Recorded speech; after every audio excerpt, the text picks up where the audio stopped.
And I'd now like to start by introducing the Honourable Olamilekan Adegbite, the Minister of Mines and Steel Development for the Federal Republic of Nigeria.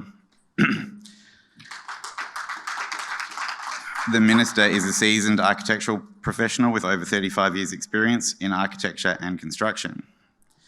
He started his career as a junior architect before founding his own consulting firm and design and build company.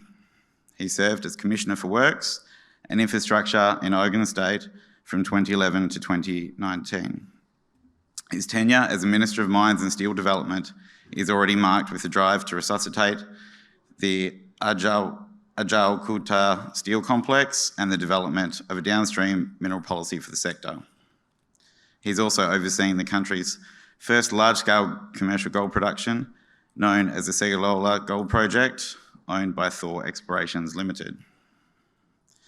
Adegbite holds a Bachelor of Environmental Studies and a Master of Environmental Design from the School of Architecture at the University of Lagos.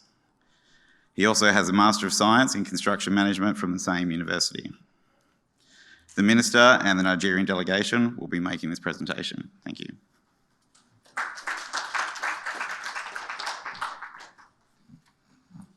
Thank you so much. Well, good afternoon, ladies and gentlemen. It's a pleasure to be here in Perth, my first time in Australia. And of course, this conference coming together immediately after the COVID pandemic. So it's nice to see the faces there. Thank you so much. Also, I'd like to thank the organizers of the ADU for their vision in doing this, and of course, this 21st edition. Also, I'd like to thank the session sponsor, Osenko, for granting us this opportunity to talk, and of course, talk about Nigeria and its mineral endowment. Nigeria is fully endowed with mostly untapped mineral resources. This is, of course, because Nigeria has been dominated by oil and gas. We're the 6th largest producer of oil and gas in the world. These are actually overshadowed the mining sector. But coming to realize that we need to diversify, especially with the volatility of the oil market, Nigerian government in the last 10 years had been focusing on mining and, of course, diversifying the resources of the country. The government has recorded a breakthrough in the exploration of strategic minerals, investing its own money in exploration to attract the right investments into the country. This project, which is called the National Integrated Mineral Exploration Program, NIMEP, the program is an outcome of the mining roadmap. Nigeria, we did a roadmap where we want to be in the short, medium, and long term. And of course, this project, the NIMEP, discovered a stash of minerals, and of course, with reliable data confirmed by competent persons. This data is what we're talking about, taking to these mining conferences, of course, to present the Nigeria. I've seen a few presentations today, which of course stops at the border, just stops at Ghana, and that's oftentimes at Togo.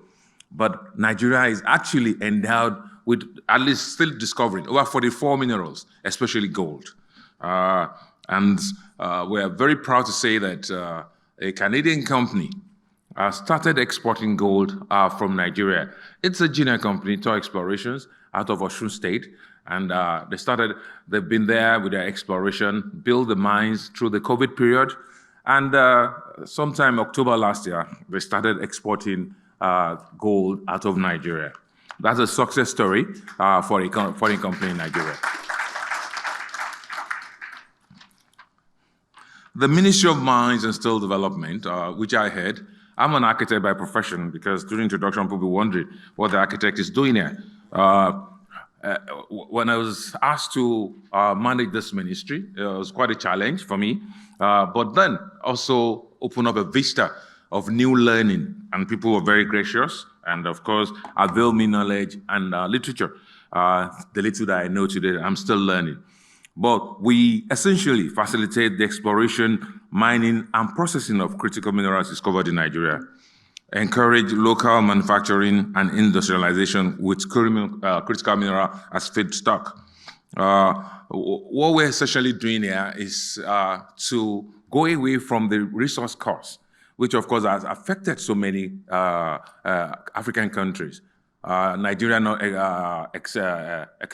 exempted, because in oil and gas, we import a lot of raw crude and then import refined petroleum products. So in mining, essentially, we want people to process, add value within the country, and even go the extra mile of making products out of these minerals within Nigeria, so that we can have the jobs within, and of course, have this restiveness that's occurring toned down. Ladies and gentlemen, I'm delighted to share some of the mineral sector's highlights. African Natural Resources and Mines Limited. It's a Nigerian firm. They've built a steel plant in southern Kaduna.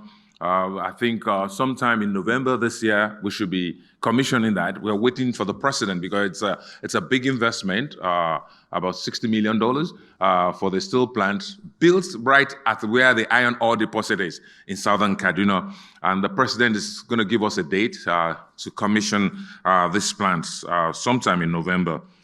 Tor Exploration Project, I've mentioned, is a Canadian firm. They're quoted on the Toronto Stock Exchange and also the London Stock Exchange. They've been in Nigeria for about 5-6 years and very successful now. They're exporting gold out of Nigeria. They sit on a deposit of over 1 million ounces of gold, and of course, still discovering more. Exploration is going on. Multiverse Mining and Exploration Company. It's also a Nigerian company quoted on the Nigerian Stock Exchange, and they're doing lead mining, which they export mostly to China. They're doing lead in the middle belt of Nigeria. They're in Nasarawa State. There's the Ken Smith Trade & Co. This is the first company in Nigeria to secure a gold refinery license in Nigeria. And they've recently launched an app called Sanu Merchandising App, where Nigerians can trade in gold products, for investments. This is going on in Nigeria. And of course, one of the highlights that we're bringing here today is our bitumen. Nigerian government has put a lot of money in the exploration of bitumen, and we've got reliable data, which we're going to present to you. I'm going to invite some of my friends there, consultants, to present the data from this bitumen block. We'll be auctioning this, and of course, it's already started. And very soon, the results will be held. And of course, because the data are already there, you just go to production straight away. So without further ado, I don't want to take too much of your time. I was supposed to have 20 minutes, but I think it's less than that they gave us. Please, I would like to welcome Habib of PwC. Please come on stage, and then let's have this. Thank you for listening to me. Thank you, Honorable Minister, and good evening, everyone. My name is Habib Jayola. I'm a partner with PwC Nigeria, and I head the mining sector for PwC Nigeria. I'm privileged today to be making this presentation to you on the mineral endowment in Nigeria, especially in the bitumen space. I'm sure you would be asking yourself, why bitumen? Because of the world's attention towards net zero. So one of the focus of the government, like the Honorable Minister said, is to ensure that we develop strategic minerals, which bitumen is one of them.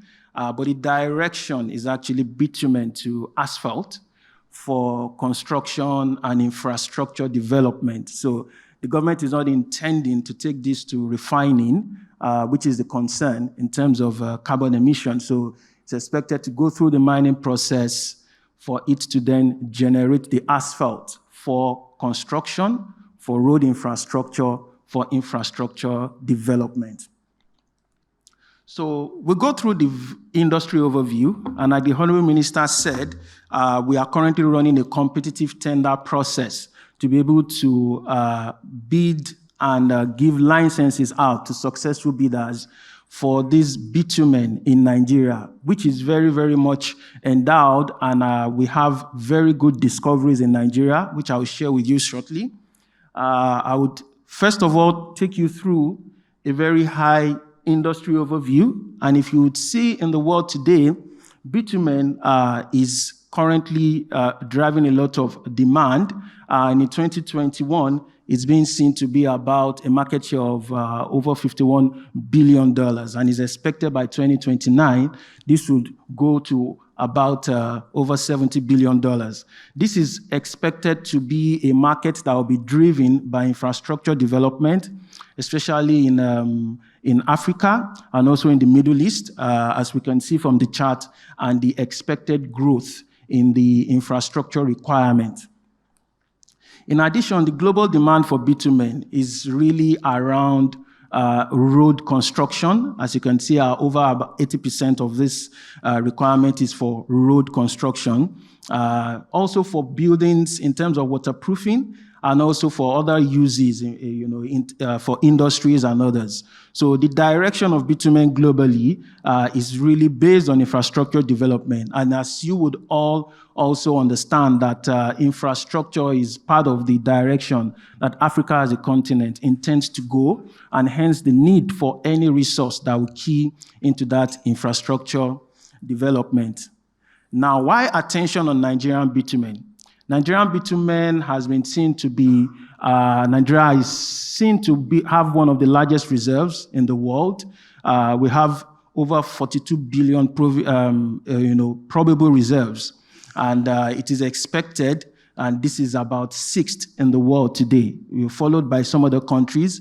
We know there are bitumen hubs globally, but unfortunately, Nigeria's bitumen resource has not been tapped up until now, and that is one of the interests of the federal government of Nigeria, to ensure that this resource is actually seen as mining prosperity for Nigerians and for Africa and for any investor that intends to want to join the journey.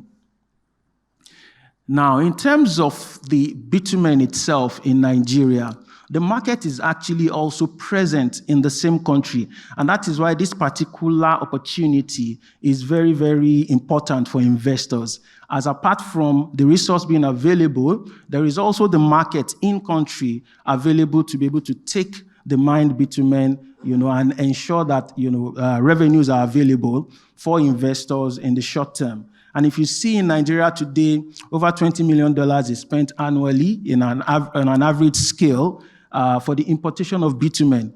And it's quite interesting based on the fact that in Nigeria, there is not too extensive road constructions, which we have at the moment. I will share some statistics with you shortly.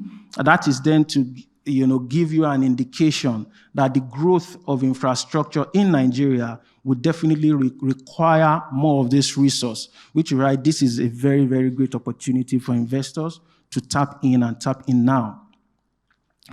As I've said earlier, bitumen is used mostly in Nigeria, which is being targeted for road construction, and also globally as well. We have other uses of bitumen generally in industries and in agriculture. And I had also made it clear that Nigeria has a commitment to achieve net zero carbon emission by 2060. Hence, Nigeria is not going into the refining refined products from the perspective of usage of white product like we currently do in the crude oil space. And this is directed towards asphalt production for road construction and infrastructure development. In Nigeria today, there are over 200,000 kilometers worth of delineated road infrastructure. Unfortunately, just about 30% of this has been paved. In current existing infrastructure then requires that with the direction of the government for infrastructure development, there will be increased demand for bitumen. And also, this is just part of the current delineated road structure which exists. The government is also mapping further roads, both at the hinterland and also within the federal and state space, which clearly then identifies more extension in road infrastructure. So right now, with the 30% usage of bitumen, or 30% development of road infrastructure, by the time such development is being extended, there will be more aggressive need for bitumen, and hence the need for investment in this space today. And in addition to that, the Africa Continental Free Trade Agreement, an area, does also require a lot of interaction between African countries, of which Nigeria is expected to be a hub for this sale and business interactions with other African countries. You know, out of the over 50 countries in Africa, over 40 countries have already signed into the Africa Continental Free Trade Area, an agreement, and this also requires a lot of infrastructure development to ensure that this agreement and this area functions. So Nigeria is expecting to be one of the most strategic countries in this particular Continental Free Trade Area, and there would be a lot of demand for road infrastructure and also the downstream impact from the bitumen resource. So it's a strategic and pristine moment at the, for now in terms of development of this resource for both local use and also for regional advantage as well. Now, when you look at this resource, it's quite strategic, and as much as there are infrastructure development needs for mining in Nigeria, bitumen already has some advantages vis-a-vis the current infrastructure existing. So if you look at the space where bitumen exists in Nigeria, you find out that it's mostly in the southern part of the country, in Ogun State, Ondo State, Edo State, and Lagos State, mostly within the bitumen belt. I will share some data assessment with you to give you some perspective as to this belt. And when you look at where those states do exist, is within the southern part of Nigeria, where it is easy to channel towards export with very good rail links, which I'll show you shortly, and also to be able to take via barge or shipment outside the country. So it's easy in terms of the mining and also exploitation of this resource. However, like we said earlier, there is also a market that is demanding for this resource in Nigeria. If you see the road, the rail infrastructure, as you can see from the rail network, these are trunk rails that are being developed by the government. Some are currently functional as we speak, and this is also being developed to be able to take mined products, both from site for exportation from site, also to the refineries. So one of the great advantages that bitumen has in Nigeria in terms of its location, where it's been mined from, and also the infrastructure already existing to support this particular resource. So this is quite exciting for investors who are thinking of bringing in their funds into Nigeria, especially when it's time to get this resource.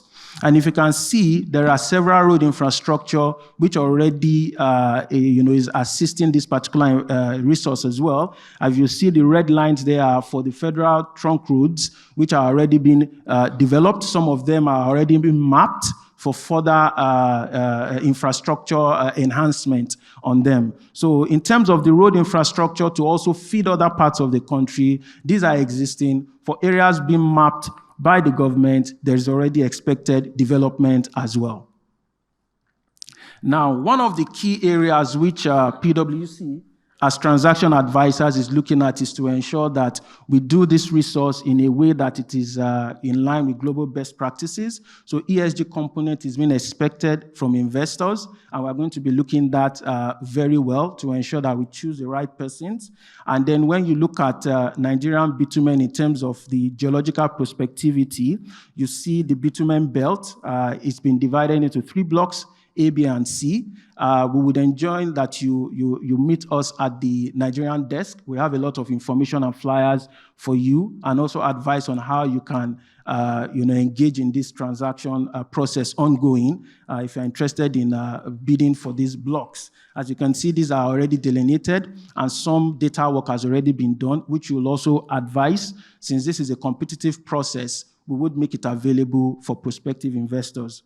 These are also maps that you can see in terms of the belts that bitumen exist and the states in Nigeria, and also some aeronautic survey assessments, which you can see. A lot of data work has been done, and with interest, we would share that with you as well. This is also part of the maps existing, which we would make available to investors. To also make this resource really attractive, there are several legal and regulatory spaces that the government has really made very, very attractive, inclusive of capital allowance acceleration, annual capital cost indexation, import waivers, tax deductibility, and even foreign exchange access from the Central Bank of Nigeria. So there are several incentives that makes this resource very attractive, including the fiscal system in line with global best practices and the International Financial Reporting Standard. All of this will be required while we are making the selection for the successful bidders. Now, for investors, like I said, we're looking at people who have experience in bitumen extraction, refining, and also ensuring that they have appropriate balance sheet and skill set to be able to mine this resource, refining, and also take it to market for the benefit of their investors and also for the benefit of the country. So these are all the various acts that are supporting this, which we are going to adhere to. These are all both local and international, ensuring that global best practices and required local laws are being kept to, inclusive of all of the commitment of net zero already made by the country. We would be checking all of that for this transaction. So I would yield to my colleague now, Suleiman, to take us very quickly through the bid management process so that I can give you an indication of what timelines we'll be looking at for this transaction, and hopefully you'll be able to ask your questions when we're done. Suleiman, very briefly, please. Thank you.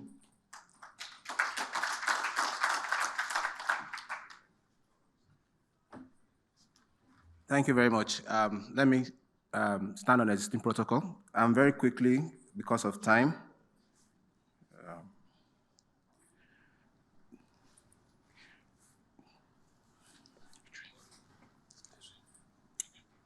Okay, the bid management process is in 3 phases. Currently, we have commenced phase 2, which is the tender management process, where we have issued the RFQ, and we are waiting for the RFQ process to close, which that will be in October this year. And in the process of doing this, we have also issued what I will call publications to advertise the tender process. We did that in local journals, and we also did that in international journals. At this stage of the process, we have extended the close of the RFQ stage because of conferences like this, so that we can market it. We have been to Endowment in South Africa, Mining Endowment in South Africa. We also went to PDAC in Canada, and now we are here in Australia to also market the transaction.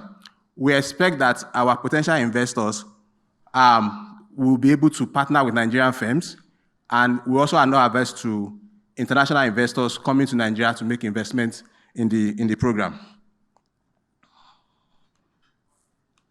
In terms of timeline, we expect that by January 2023, we'll have been concluded the negotiation with the preferred investors, and we will be able to then hand over the bitumen blocks or sub-blocks that they are successful on to them. In addition to that, we will expect that the investors would be able to comply with all the requirements, as highlighted by my colleague earlier, on the tender process. And we do hope that investors who are interested in this process should come to our stand and come and speak to us on the program. We have a dedicated website if you want additional information on the program, which is shown on the screen. If you want any clarification, you can write to us on the address that's on the screen for clarification. And if you also are interested in the program, you can also go to our website and download the RFQ document, where you will see the requirement that is guiding the process. Thank you very much.